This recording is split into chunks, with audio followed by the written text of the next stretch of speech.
it's deeper than, it's a Venetian formula.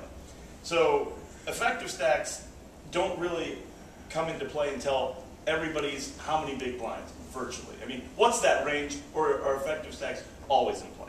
Well, see, the effective stacks are sort of always in play, but once you get over 22 big blinds, it's pretty much, you should be playing, everybody's playing pretty much a standard way. There's no, you got to worry about effective stacks when you're talking about 3-betting, 4-betting, and things like that. You know, when you 3-bet, you know, if you want to decide you want to 4-bet, then effective stacks really come into play, because if, you know, you can 3-bet a lot of hands. Well, define effective stacks first, and then go in and break that down. Basically, effective stacks is if you've got 60 big blinds and he's got 20 big blinds, your effective stacks is 20 big blinds. It's the lower of the two stacks.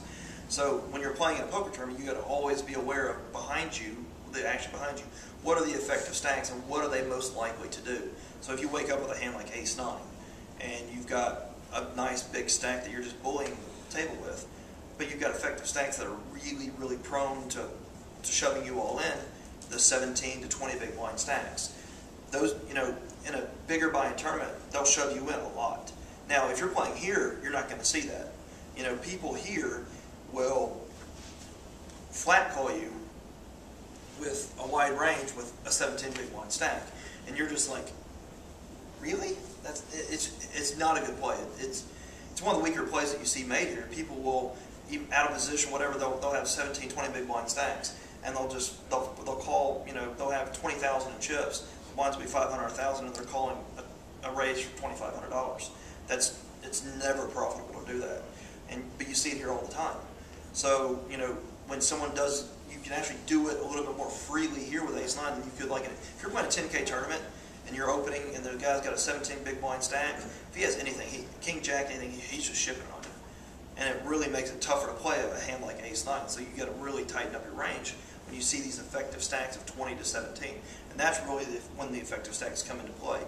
And they really come into play when you're 4-betting. You know, 4-betting is one of the most powerful things in poker recently.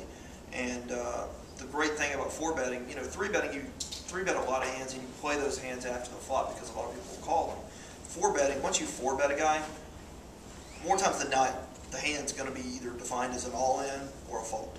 That's the great thing about 4-betting. So when you're able to 4-bet, that's where effective stack sizes really make a big difference. Because when you're 4-bet when you're picking your 4-bet sizing about what you want to make your 4-bet, you always want to make it about 25% of the effective stack. Anything more than that, and when you do 4-bet, the good thing is when you're 4-betting, your 4-bet ranges are really, really polarized. You're never 4-betting a pair of 7s, a pair of 10s. You're always 4-betting either air to try to get the guy to fold or really, really premium hands.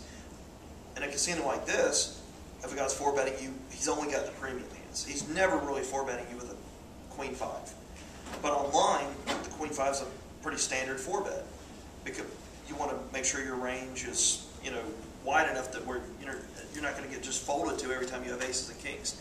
But by making your 4-bet 25% of their stack sizes, above the stack size, it's profitable to do it with just about any two cards because you're going to get folds more times than not. But the good thing about a 4-bet, which makes it so easy and people try to pick up tells when you're 4-betting, is you've already made up your mind because when you're 4-betting, you either got a premium hand or you got nothing. That's the only two. So you've already made up your mind, okay, if I get shipped, I'm folding or I'm calling. It's an easy solution. Or if you're 3-betting, you know, you're going to play pots and things like that after thought. Once you 4-bet, you hardly ever see someone flat call 4-bet. If you do, then they probably have got aces and you're dead anyway, so you're probably just going to be done with the hand. So, you know, effective stack sizing really gets into the 3 and 4-betting range and also just the push-fold ranges. But like in a tournament like this out here today, I mean, the ranges of people pushing is a lot tighter than what you would see in some of the bigger tournaments. I mean, you know, you're not going to see someone coming back over the top as often with mediocre hands, unless they're down to like 10 to 11 big blinds. You know, they wait a little bit longer here. They'll see more flops here, trying to hit something with a 20 big blind stack. Where when they get down to 11, 12 big blinds, that's when they'll start shoving in. When they really should be doing it more in the 20 big blinds, 17 to 20 big blind stack. And that's one of the biggest misplays, I guess, in a tournament like this, is people are losing a lot of value by calling off bets and then, you know, trying to see what happens on the flop and making decisions. You don't have, you know, once you get to a 20 big blind stack, you can't play poker anymore. I mean, this is the point where you need to find hands that you're willing to put your money in, and you got to really push some edges. And, you know, you got to use your reads and use your player profile, and just hope that you're right in situations where you have to push these edges. Tonight, about 10 o'clock in this tournament, there's going to be a time where the antes, the action moves on via antes, and you get into spots where the antes, I think it's when the blinds are like 1 and 2, where there's a 500, it's either a $300 or $500 antes. And the antes are actually far more significant than the blinds that are in. Do you, in a spot like that, where you notice a quirk like that in the structure, do you stick with your, what do you do with your raising? When the antes get higher relative to the blinds, it's obviously a lot more profitable to steal. I mean, the higher the antes are, the better it is to take chances in your 2.5 or your 2. By this time, I'm hopefully doing 2.2 or even 2x. I'm just min raising. You know, by this point, the stats are high enough you can just min raise. It's a lot more profitable to do it because you don't have to get away with it 50% of the time. And in a tournament like this, where people aren't 3-betting you wide and shoving all in on you, is actually a really good strategy. You know, you can outplay people after the flop. It's, you know, if the relative stack sizes are above 12, like say they're 15 to 20 in this type tournament, I'm more inclined to open up a lot more hands because I know that I'm not getting shipped on as much here as I would in a bigger buy-in event. If bigger, you know, 5,000 buy-in event, I can't really open up a whole lot because I can't profitably raise fold. I can't raise min raise and then have a guy with 17 big blinds ship me all in. I can't keep doing that. It's gonna bleed my stack. So I got to play a much tighter, sound game. Where here I can open up more hands because I know I'm not getting shipped as often. I'm going to get called more, and I'm going to have to pay more post flop.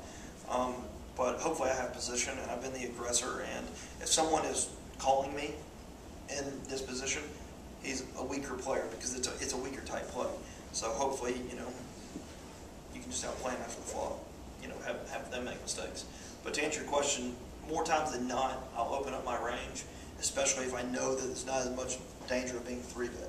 You know, the biggest thing is what your table allows. I mean, if the table's not 3-betting you very much, you get to do a lot more. If your table starts 3-betting you a lot, then, you know, that's when the variance kicks up and you have to make tougher decisions. You know, you have to look at 4-betting to protect your hand. You know, one of the worst things is to 4-bet light. You hate doing it, but, you know, if someone's 3-betting you religiously, you know, as a play you have to make. You have to stand up and say, you know, enough's enough. You have to leave me alone, or, you know, they're just going to 3-bet you to death. When you 4-bet in a situation, I mean, are you that 25%? If you're just standing up in that point, are you 4-betting a percentage of effective stack sizes, or okay? You walked out. It's 25% of effective stack size. That's it. And it doesn't matter if I have aces or I have deuce 7. It's always that, because you know I know if I'm going to fold or raise right away. I mean, I'm never doing it with a mediocre hand. It's either going to be a really big hand or a really bad hand. My hand, when I'm 4-betting, my hand's going to be really polarized. It is. But the problem is it's still tough for someone to reach down and make a 5-bet there. You don't have to worry about it too often. It's very uncommon for someone to, unless you're Dario Manieri or something like that, to shove 9-5 all in with a 5-bet. I mean, it happens. There was a final table. It was at the PCA 2 years ago. It's one of the funniest hands I've ever seen. A guy missized his 4-bet range. He actually raised to where a guy had like 34% instead of 25% on his 4-bet. And this is on the final table of a big $10,000 event. And the guy ended up shipping all in. And the guy looked at the stacks like, oh crap, I 4-bet too much here. This is really sick. You know, and at this point, if you think that your opponent's not strong, but these guys have obviously had a metagame going, they've been playing back and forth at each other. So this guy's sitting here trying to contemplate what to do now with his 9-10, that he's got 34% of his effective stack in there. You know, 9-10's not a great hand, of course, but he, you know, 9-10 against an ace-king, that much in the pot, it's more profitable for you to call with a 9-10 than to fold. It actually didn't. The math works out to where it's actually better to call with a 9-10 than to fold. So that's the dilemma he was in, that he actually raised more than that 25% that he wanted to. He made it 34%.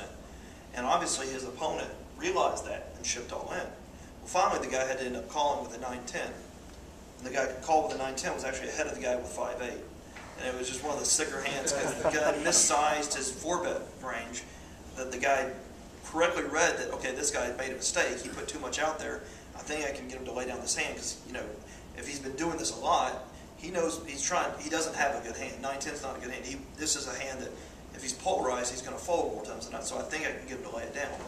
And the guy, you know, worked through the numbers and realized that, you know, unless this guy's got an overpair to my 10s, it's profitable for me to call. So it was one of the funnier hands. When the hands got flipped up, everyone was like, "What the hell is this? What happened here?" They put, you know, it was a tournament chip lead on the line with 9-10 versus 5-8. Pretty funny.